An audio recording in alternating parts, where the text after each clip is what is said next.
sudah tercapai lah, berarti sudah 100%. Nah, cuma dikaitan dengan kuantitas, kemudian juga waktu itu separuhnya. Tapi Bapak Ibu bisa ini diubah. Ini saya buat rumusnya, itu saya buat separuhnya. Kalau tadi 2 laporan, di semester 1 1 laporan. Kalau panjenengan misalnya PD misalnya, panjenengan bikin 6, semester 1 ternyata sudah 5, berarti panjenengan ketiknya 5, di sini ketik 5. Kalau enggak, nanti akan muncul otomatisnya 3. Kalau panjenengan nemu ada yang tengahan, nanti panjenengan ubah. Kan enggak mungkin laporan tengahan. Ya, jadi nanti tinggal diubah saja. Ini sudah saya buat otomatis, nanti sudah ada evaluasi. Nah, tinggal dimasukkan di sini. Capaian kinerja organisasi, ini grafiknya sudah otomatis. Nah, ini hasil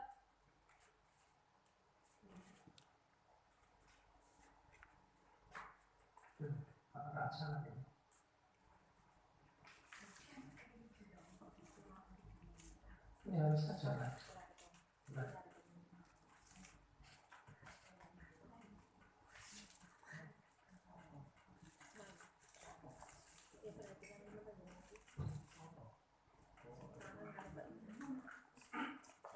Biasanya salah, tapi tidak apa-apa. Ini kita, organisasi kita, Dinas Pendidikan dinilai oleh inspektorat itu capaiannya adalah baik. Ya, capaiannya sudah baik, sudah grafiknya sudah seperti ini, organisasi baik. Nah, kemudian, nah di sini Bapak Ibu, yang di bagian umpan balik, di bagian kolom paling kanan, ini sebenarnya manual. Umpan balik dari pimpinan. Cuman ini saya buat rumusnya, saya buat sesuai dengan ekspektasi saya gitu. Saya ketikkan seperti itu. Jadi kepala sekolah sudah menilai sesuai dengan ekspektasi saya. Nah, sebenarnya kan isinya kurang atau melebihi dari ekspektasi saya kan bisa. Cuman ini saya buat standar sesuai dengan ekspektasi saya. Ini sudah, makanya sudah saya buat otomatis. Nanti yang tidak ada ini, yang 00 ini tinggal di dalam mobil tinggal ditarik ke atas, jangan dihapus, ya. Tinggal ditarik ke atas biar tidak kelihatan itu, disembunyikan barisnya. Tinggal ditarik ke atas, nanti sudah. Ya bisa, lihat juga bisa. Jadi disembunyikan saja untuk barisnya. Nah, kemudian yang di sini sangat besar di sini, umpan balik berkelanjutan di sini yang saya tadi ceritakan. Di sini ada contoh di sini misalnya. Nah ini misalnya, ketika diberi tugas dari pimpinan selalu mempercayakan ini pimpinan rekan kerja setingkat ini berarti punyanya Bu Masina ini. Rekan kerja saya kasih dalam kurung Indang Setiawati, karena yang ngasih umpan balik.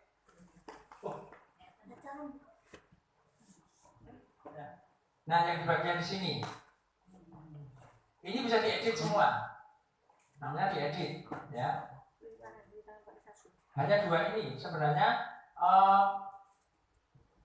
Ini bisa saja dibuat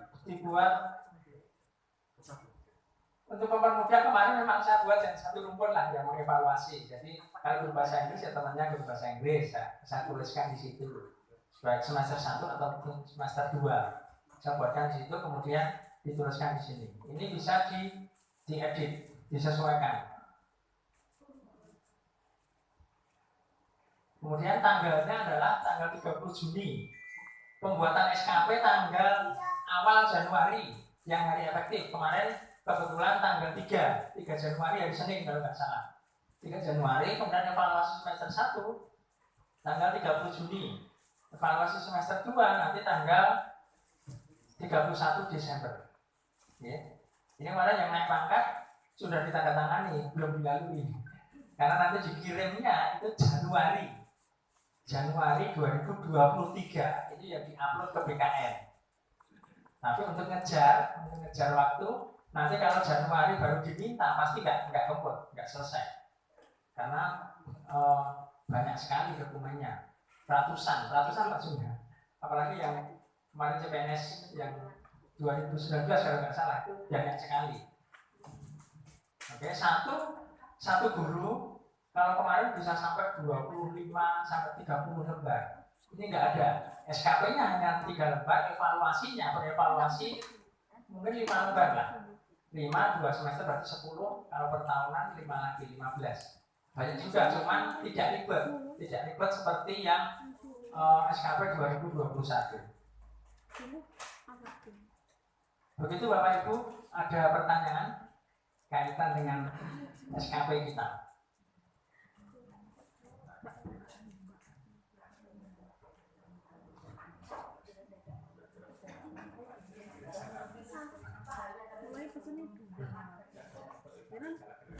Nanti silakan dengan paling tidak nanti Januari, kecuali punya Putri ya. Putri kan cetak bulan apa tuh? Februari 24 ya, nanti berarti pengajuan maksimal Februari 23. Itu sudah harus masuk SKP-nya. Otomatis bareng-bareng berarti nanti Januari seperti dulu Bapak Ibu kan ngirimkan ke saya.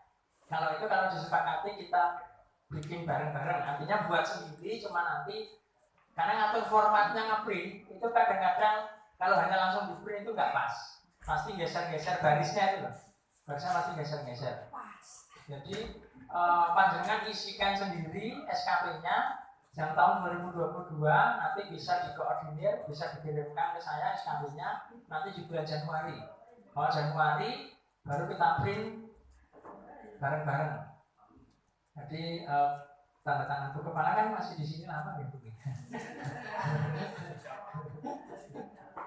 Kan tahun depan kita jadi sekolah penggerak.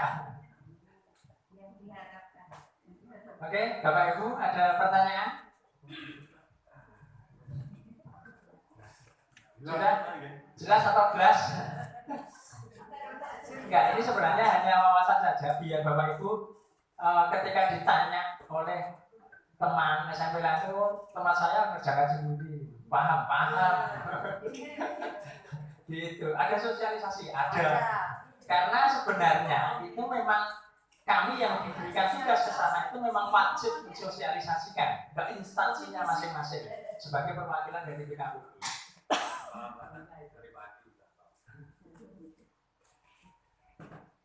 Berarti sudah habis mati-mati. Oke, itu Bapak Ibu. Saya pikir cepat ya Bu Dintri. Ya, cepat.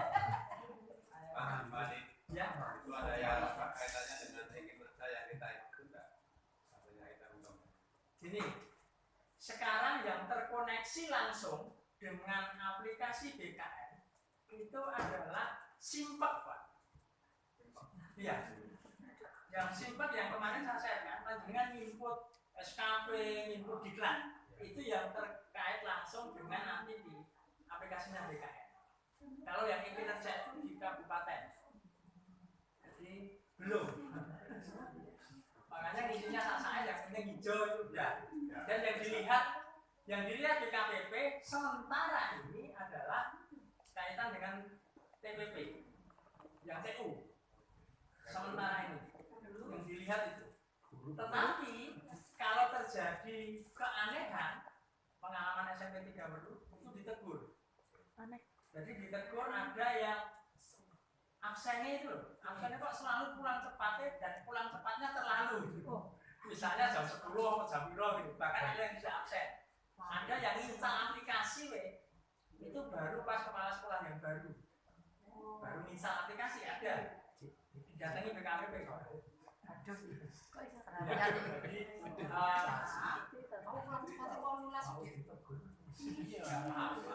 Itu kalau jadi artinya dalam pajak itu sebenarnya BKPP itu sudah tahu sekolahan itu misalnya jam 1 siswa itu sudah nggak ada, pulang-pulang cepat segitu juga sudah ada informasi. Tapi kalau misalnya pulang cepat itu jam 9 terus selalu jam 9 misalnya, ternyata ngajarnya hanya sampai jam 9 lagi tidak ada ngajar, mungkin bisa seperti itu, hanya jagani saja lah.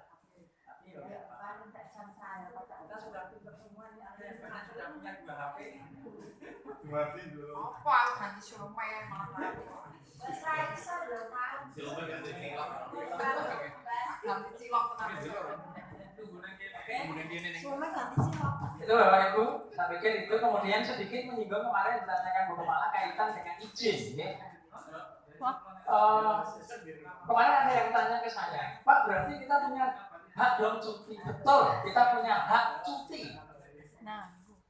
Pertanyaan saya, kaitan dengan cuti itu nanti ada yang kemarin tanya gitu, rela nggak sertifikasinya tidak menerima?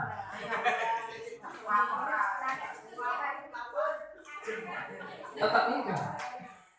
Makanya yang cuti tertulis sampai ke BKPP sampai ke dinas mesti sertifikasinya pasti dipotong. Tertulis. Misalnya ada yang umroh. Dulu kan ada kasus umroh, sing izin tertulis betul. Sing ora izin sertifikasinya itu. Sing izin malah ora itu bisa kan? Bisa diterjemahkan sendiri Bapak Ibu. Karena berbeda. Antara gaji dengan sertifikasi itu berbeda. Tanya BKPP juga nggak berani jawab. Nanti gimana sertifikasinya itu tanya Mbak Ulan gitu mestinya. Kalau Mbak Ulan ya kalau 3 hari, kalau sakit saja kan tidak dapat gitu. Ada kan yang izin sakit tertulis sampai BKPP sampai dinas, tidak dapat sertifikasinya. Sakit loh. Sing ngayomi sekolahan karo kanca. Nah, betul. Maksud saya seperti itu gitu. Tetapi jadi ada cuti, ada sakit, kemudian ada keperluan penting. Gitu. Keperluan penting dengan alasan penting. Dan yang sampai ke dinas itu nanti kalau sudah ada bukti tertulis. Betul. Jadi seandainya cuti yang saya upload di presensi, padahal cuti izin, surat izinnya nggak dipakai. Kemarin kalau yang misalnya haji kemarin ya, saya upload itu kan karena tahu semua suratnya turunnya telat, itu kan permohonannya saja di ACC. Kemudian kalau misalnya cuti keperluan penting, bukan permohonan cutinya, tetapi izin cutinya yang di-upload. Bisa diterjemahkan sendiri Bapak Ibu, saya tidak berani menjawab. Karena ini kaitan dengan sertifikasi kita itu terpisah dengan gaji kita. Nah gaji tetap menerima, kalau sertifikasi nggak tahu. Makanya ya tahu sama tahu lah. Oke gitu Bapak Ibu. Ada pertanyaan sedikit cukup?